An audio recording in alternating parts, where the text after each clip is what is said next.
Hello, friends and family from Caring for Carers, a source of inspiration. I'm so happy to be here with you. I'm looking forward to catching up and sharing with you what I've been going through, what my thoughts are about things. And so this is a little time to share with you.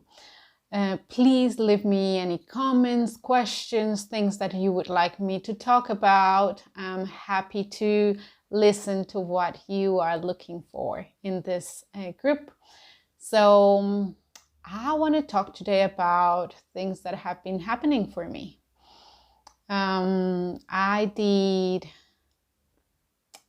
my career, I have lots of change, and I've done a environmental management master's. Then I came to Australia. I didn't find my way through that.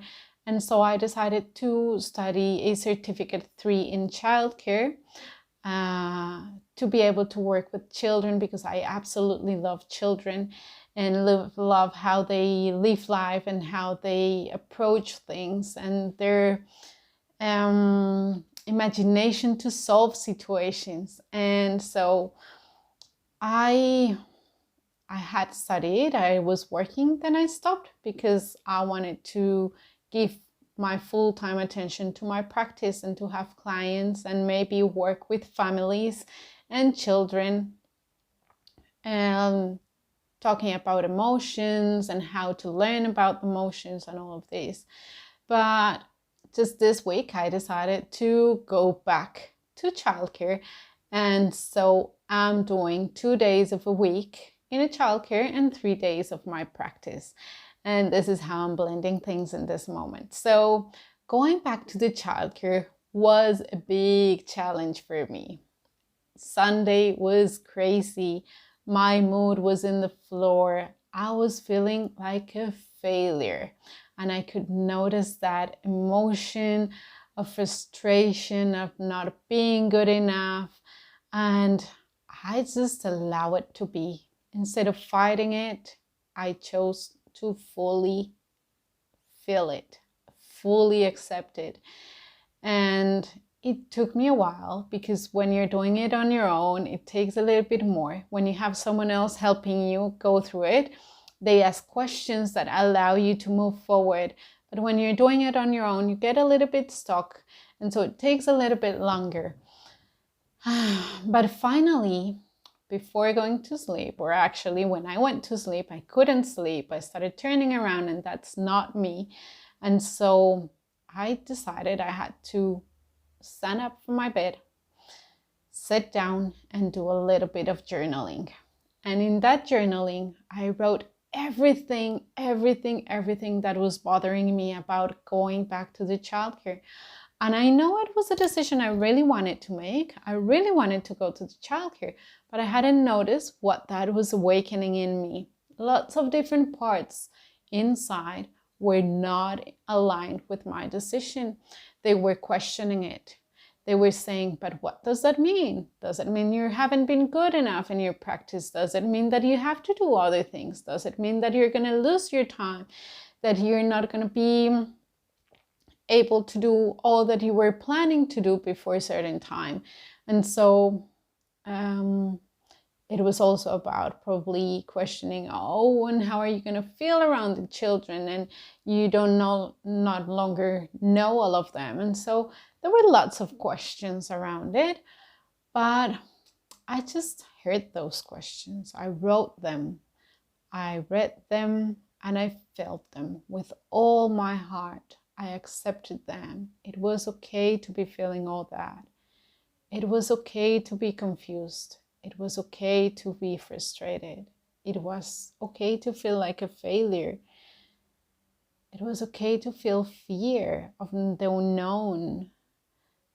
But then I wrote everything that felt good about going back to the childcare.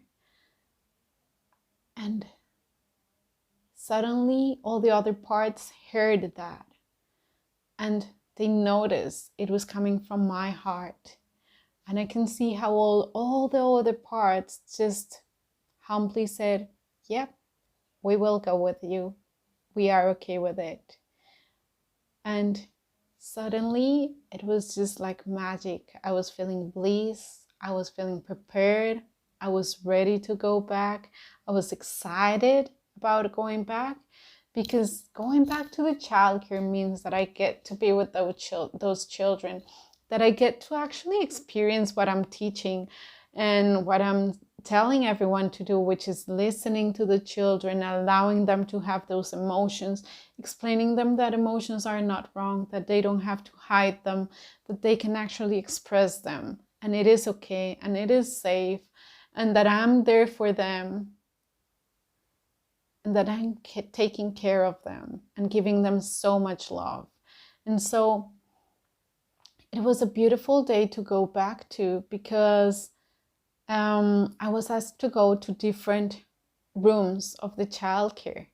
So I was not only with one group, I got to be with 3 different groups. And in each group, children were very happy to see me, and I can see the light in their eyes when they saw me, and when I sat down with them, and when we started playing, or when I came just to help them sleep and allow them to be very calm and relaxed to sleep, giving them that support they needed. And so I just felt at ease, and I feel like I shined during that day, just being there with children, just being me 100% for them and for myself, because I actually enjoy being with them. I actually love being with those children. It gives me so much life. It gives me a purpose. It gives me the happiness of just being able to support those little beings who are walking in this crazy world in this moment. And so I just wanted to share that what I was feeling on Sunday completely shifted, and I ended up having the most beautiful experience yesterday, thanks to allowing myself to feel my emotions, to embrace them and not ignore them.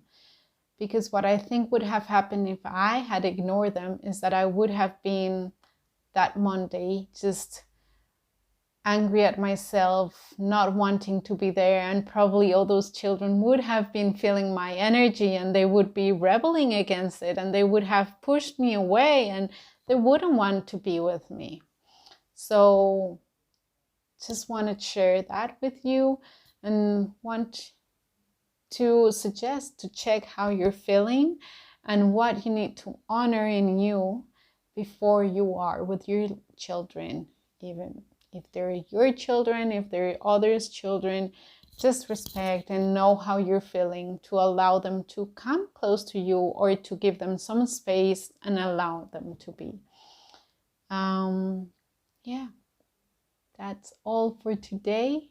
I hope you enjoyed what I told you, and I wish you all the best, because I know people have their kids and it's not easy to have them 24/7 around them, and you experience so many emotions, and you feel like children are not listening to you, and they're fighting against you, or they're rebelling against you. But the truth is that most of the time that happens when you are not centered, when you are not where you're supposed to be, where you're not feeling okay with who you are and what you are. And so just checking in, making sure that you're in the right place, that you're centered. And with that, you will be able to give the love to those children, and they will be able to feel safe and honor who you are, instead of challenge you so that you can change. And so, yeah, those children are our little masters for sure. So listen to them, understand what they're asking, and you will be able to thrive. Thank you very much for letting me share this with you. Hope you enjoy it. Hope you take something that you can practice on. And if you have any questions, don't doubt to write them down. If you are thinking about situations that you've been troubled with, please let me know. I can give you ideas and can give you thoughts on how to shift the situations for your benefit and for the children's benefit. See you. Bye bye.